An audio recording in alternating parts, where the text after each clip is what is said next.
여러분 안녕하셨습니까? 양영태 TV의 양영태입니다. 네, 지금은 배신의 계절입니다.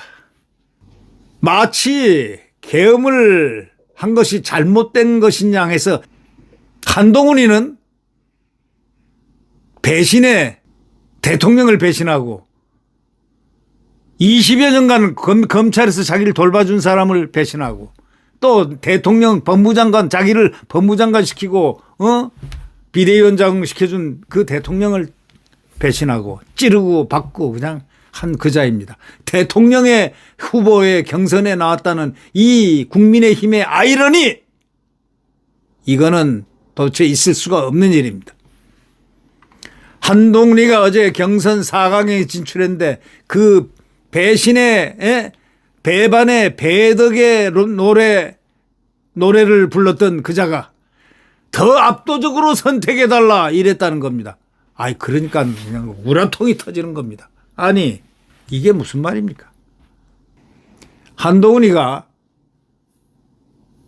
2차 경선에 진출한 뒤에 이제 앞으로 경선에서 우리 국민의힘의 명운과 대한민국의 미래가 달려있다. 그 말은 맞아. 그렇기 때문에 당신 같은 배신자를 뽑아서는 안 된다, 이런 얘기인가? 그런 얘기처럼 들립니다. 페이스북에다 이렇게 썼습니다. 여러분의 성원에 힘입어 1차 경선을 통과했다. 여러분의 지지와 성원에 마음 깊이 감사드린다. 이렇게 적었습니다. 이들이 방아쇠를 당겼지 않습니까? 탄핵의 방아쇠. 이재명과 짝짝꿍을 해가지고. 이들은 당하고 관계없습니다. 사실은 당성이 없어요. 이들 한동훈의 똘마니 김상욱이는 목도리 이렇게 걸어주면서 탄핵하자고 거기 앞에서 피켓트 들고 난리치는 자 아닙니까? 예? 이런 자들이 운거하면서 그날 가서 192명, 저희들 다 합쳐도 192명인데 가서 열 몇 명이 그냥 가서 집단으로 찬성을 했습니다. 깨끗이 꺼져라, 꺼져. 왜 국민의힘에 기생하려고 그러나? 꺼져라. 다시 시작하자, 인생.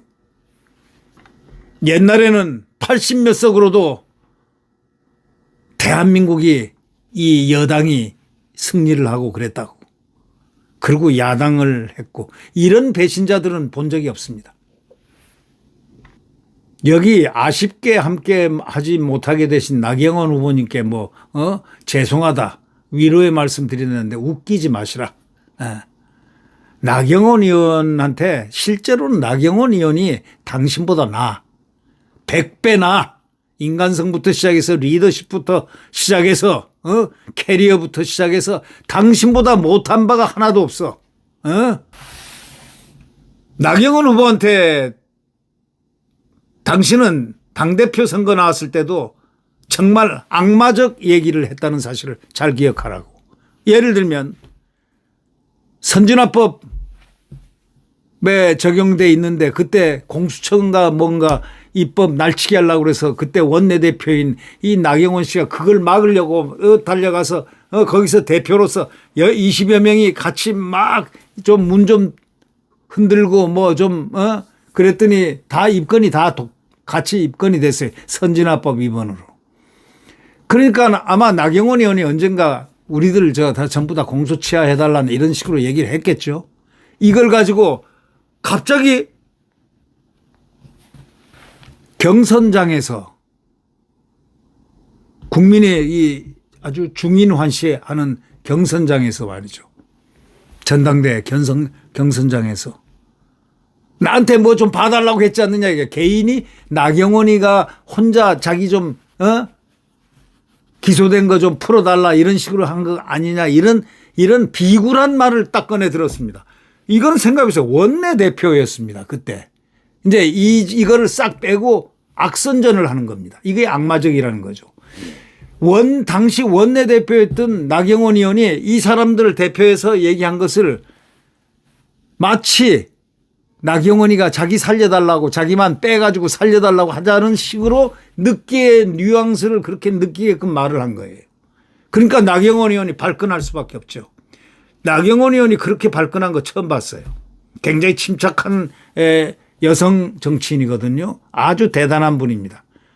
깜이 될 수 있는 분이고 훌륭한 분인데 이분이 되기를 바랐는데 안철수가 됐다는 소리 듣고 아이고 대한민국 국민 여러분 좀 눈 좀 크게 뜨고 보세요 라고 얘기하고 싶은 충동을 느꼈다 이런 얘기입니다. 신문에 보니까 둘이가 불을 튀기는 경쟁을 했다고 그렇게 나오길래 저는 그렇게 생각했다 이런 얘기입니다.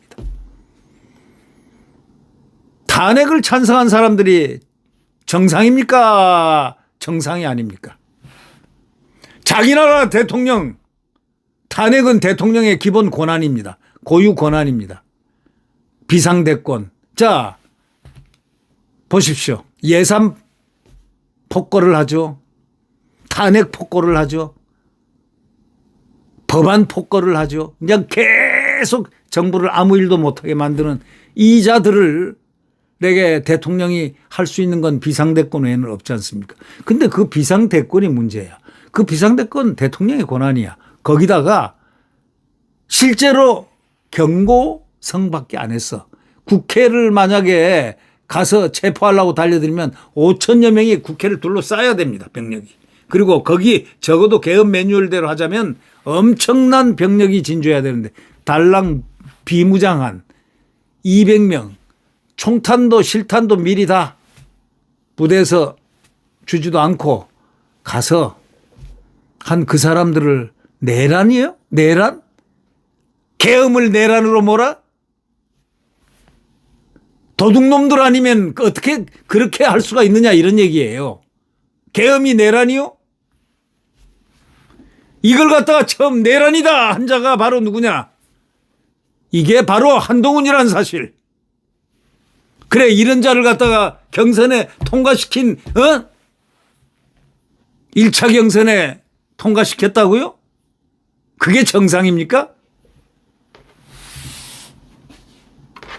이런저런 말을 하면서 한동훈이가 지금 이렇게 있지만 한동훈에 대한 거는 이 국민 여러분들께서 역사적 평가를 하면서 그가 이 대한민국의 오늘을 보수를 괴멸시킨 바로 장본인의 소위 탄핵에 방아쇠를 당긴 자라는 사실을 똑똑히 알고 투표를 해야 되는 거 아니겠습니까?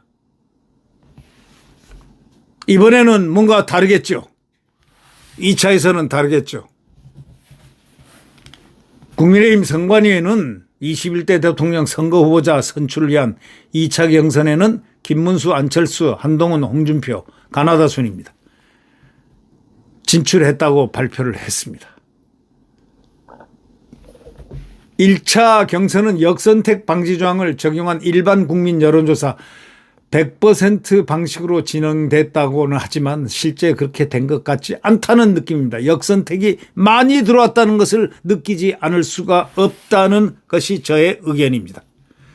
네, 구독 버튼과 엄지를 눌러주시면 대단히 감사하겠습니다. 오늘 여러분 안녕히 계십시오.